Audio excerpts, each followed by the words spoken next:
This is a CBS News special report. Good morning, everyone. I'm Katie Couric here in New York, where Bernard Madoff has just been sentenced for the biggest investment fraud in Wall Street history. 72 years old, a scam artist serving a 150-year prison sentence.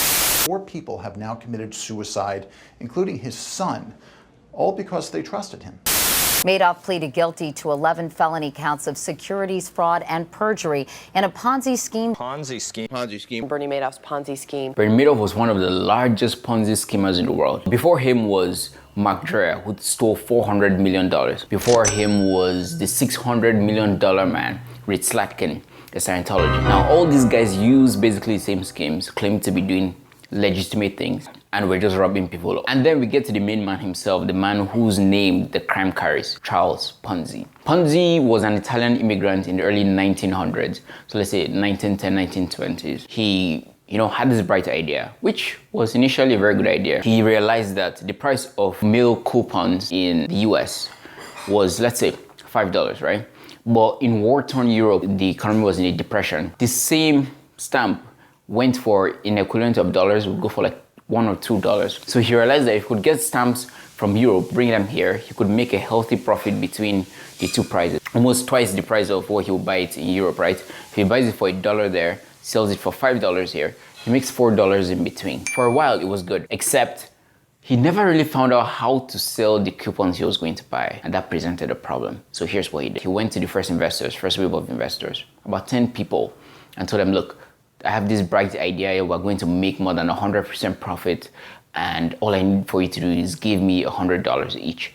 So in total, he raised about $1,800, which was a lot of money at the time, about $18,000 now. Just 1 month later, after he had gotten the money, he paid these guys back 45 days later, actually, with 100% interest of what they had. So they were like, wow. So everybody went, told their friends, friends told friends, family told family. By the second month, he had raised 10 times of that. So now he had about $18,000. It's about $180,000 in today's money. He used that money, paid off the first wave of investors, and kept the rest of it. Schemed some of, bought a nice house, took his wife out shopping, got a limousine custom made with like golden and silver rims, had a driver. The guy was living the high life he always wanted. Then he got more investors because the second wave of investors were now telling other people as well as the first ones, right? By that time, he had raised up to $10 million in 1920s dollars, which is about $150 million today. He used that money, paid off the last investors, paid off the other investors before them.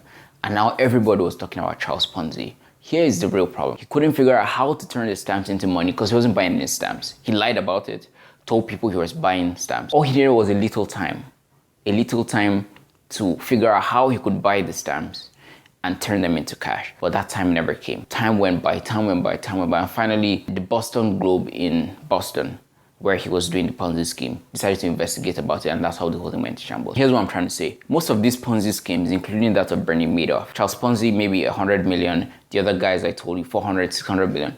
Bernie Madoff scammed people of $50 billion. That's billion with a B. $50 billion. Now he's been in jail, sentenced to 150 years in prison. This is the origin of this kind of scheme. And you'll see the pattern there. The pattern remains the same. They tell you they're doing something legitimate.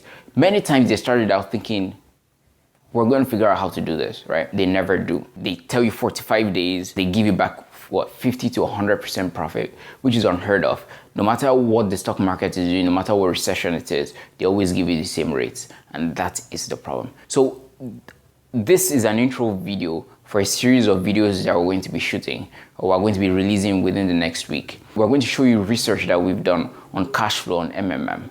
We'll take you behind the scenes, show you what the true story behind these people were. Cash flow's ties to ABI, American Biographical Institute, which he used to convince people, and their investigation by the Attorney General's Office of Oregon State, down to MMM and their investigation in Russia, and show you what is really going on behind the scenes. Things that if you knew, you probably have made different decisions from what you made when you decided to invest with them. So stay tuned. See you next week.